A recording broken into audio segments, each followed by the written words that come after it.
Welcome बच्चों, आपके अपने science classes daily info for you में। तो हम क्लास 7 न्यूट्रिशन इन प्लांट्स का चैप्टर कंटिन्यू कर रहे हैं। ये चैप्टर 3 पार्ट्स में मैंने बनाया है। पहले 2 पार्ट्स मैं अपलोड कर चुकी हूँ। अगला पार्ट, लास्ट पार्ट जो कि थर्ड पार्ट है चैप्टर का, वो आज अभी हम डिस्कस करने जा रहे हैं। तो हम डिस्कस करेंगे इस पार्ट में हेटेरोट्रॉपिक न्यूट्रिशन इन प्लांट्स। ये 4 तरह से होता है: पैरासिटिक, सैप्रोट्रॉपिक, सिम्बायोटिक और इंसेक्टिवोरस। पैरासिटिक और सिम्बायोटिक हम पार्ट 2 में डिस्कस कर चुके हैं और पार्ट 3 में हम बचे हुए जो 2 मोड्स हैं इसे डिस्कस करेंगे। चलिए मेरे साथ आगे और डिस्कस करते हैं symbiotic modes of nutrition. Symbiotic mode of nutrition में क्या होता है, यहाँ पे 2 ऑर्गेनिजम्स साथ साथ रहते हैं, एक एल्गी और फंगस। मतलब ये दोनों इतनी क्लोजली एक साथ इतना रहते हैं कि हम उसमें अलग अलग आइडेंटिफाई भी कई बार नहीं कर पाते हैं कि कौन सा पार्ट एल्गी का है और कौन सा पार्ट फंगस का है। यहाँ पे एल्गी और फंगस साथ में मिलकर जो बनाएंगे उसको हम कहते हैं लाइकेन। मतलब लाइकेन अपने आप में एक ऑर्गेनिज्म है जो कि एल्गी और फंगस से मिलकर बना है। तो ये आपको बहुत अच्छे से याद रखना है।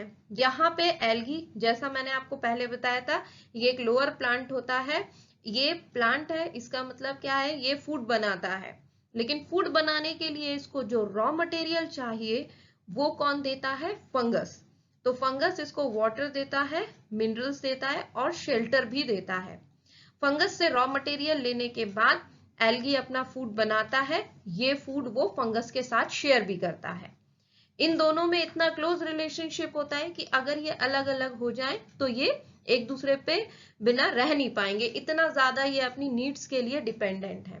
तो यहाँ पे इस सिम्बायोटिक रिलेशनशिप में हम कहते हैं ये एक ऐसा रिलेशनशिप है जहां पर दोनों ऑर्गेनिजम्स को बेनिफिट होता है, एल्गी को फंगस से और फंगस को एल्गी से। तो इसका एक एग्जाम्पल जो हमने पढ़ा वो है लाइकेन्स। इसका दूसरा एग्जाम्पल डिस्कस करेंगे।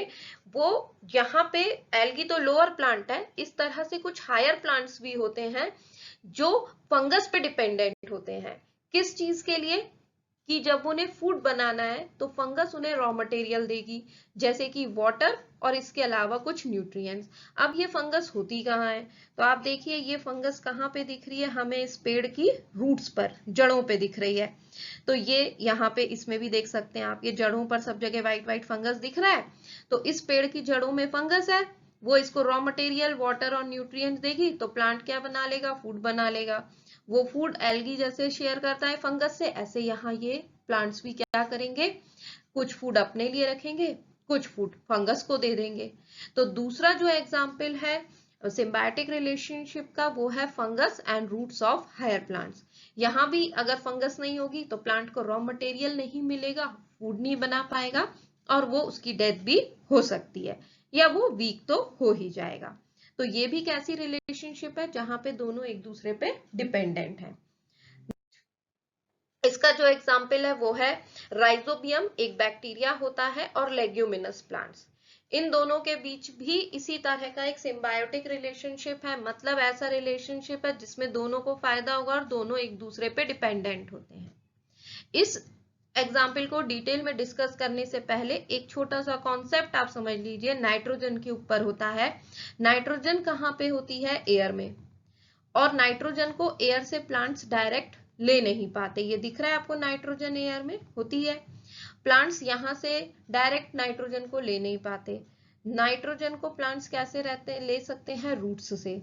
तो रूट्स से जब एंट्री होगी, है ना, जैसे घर में जहां पे एक दरवाजा है वहीं से एंट्री होती है ना, ऐसा थोड़ी हम दीवार में से घुस जाते हैं। उसी तरह से होता है प्लांट्स में कि ये जो नाइट्रोजन है इसकी एंट्री रूट से हो सकती है। तो पहले जो एयर में नाइट्रोजन है ये कहाँ आएगी, सॉइल में, इसको मिट्टी में आना पड़ेगा और उसके बाद इसे रूट्स लेंगे और फिर ये प्लांट्स में जगह जगह पहुंच जाएगा। नाइट्रोजन बहुत ज्यादा इंपॉर्टेंट होती है किसी भी ऑर्गेनिज्म के लिए। ये आपको हायर क्लासेस में ज्यादा अच्छे से समझने मिलेंगे। तो अब राइजोबियम बैक्टीरिया और लेग्यूमिनस प्लांट्स में हम वापस आ जाते हैं। लेग्यूमिनस प्लांट्स में आ जाते हैं, पी मटर के पौधे वगैरह होते हैं, ये सब आते हैं।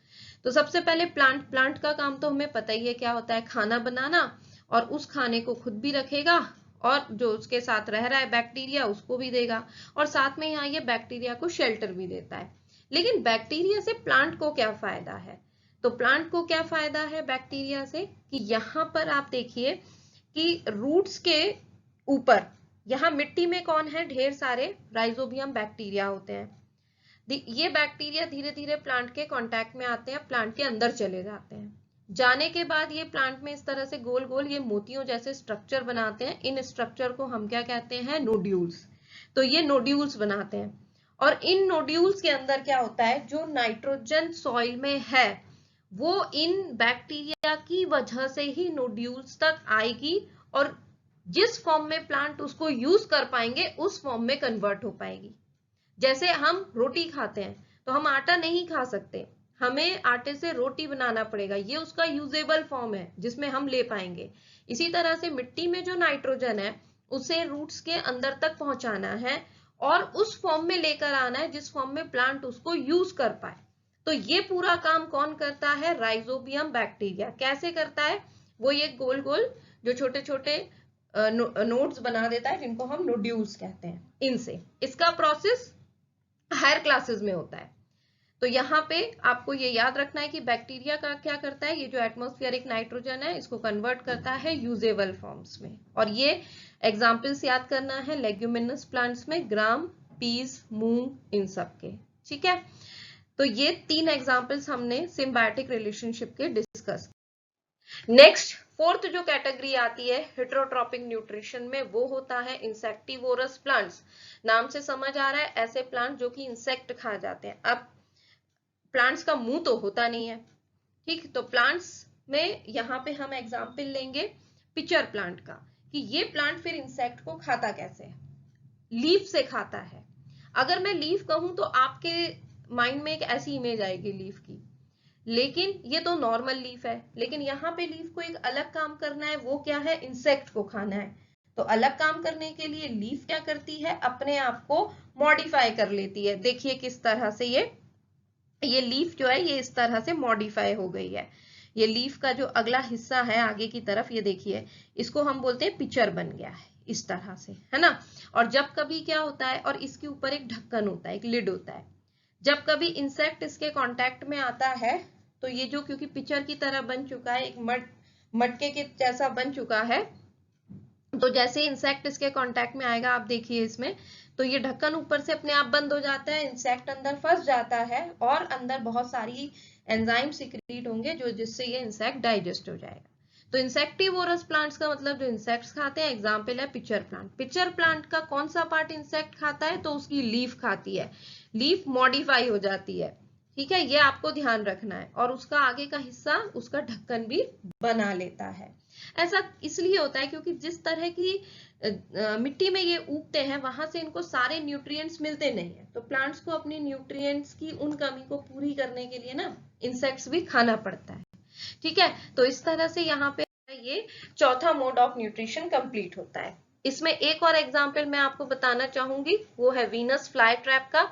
ये देखिए वीनस फ्लाई ट्रैप प्लांट, देखिए किस तरह से इसमें ये लीफ का स्ट्रक्चर है जिससे ये देखिए कैसे मक्खियों को ये जकड़ ले रहा है ना। और अब क्या होगा, मक्खियां अंदर फंस गई, उस पर एंजाइम सिक्रीट करेंगे और ये उसको खा लेगा, तो ये भी अपने न्यूट्रिएंट्स की कमी को पूरी कर लेगा। तो दोस्तों अगर आपको मेरा वीडियो पसंद आया है तो इसे लाइक करें, शेयर करें, चैनल को सब्सक्राइब करें, नए नोटिफिकेशंस के लिए बेल आइकॉन को जरूर दबाएं। आप और कौन से वीडियोस चाहते हैं कमेंट सेक्शन में लिखकर मुझे जरूर बताइएगा। अगले वीडियो में मिलते हैं, तब तक के लिए बाय।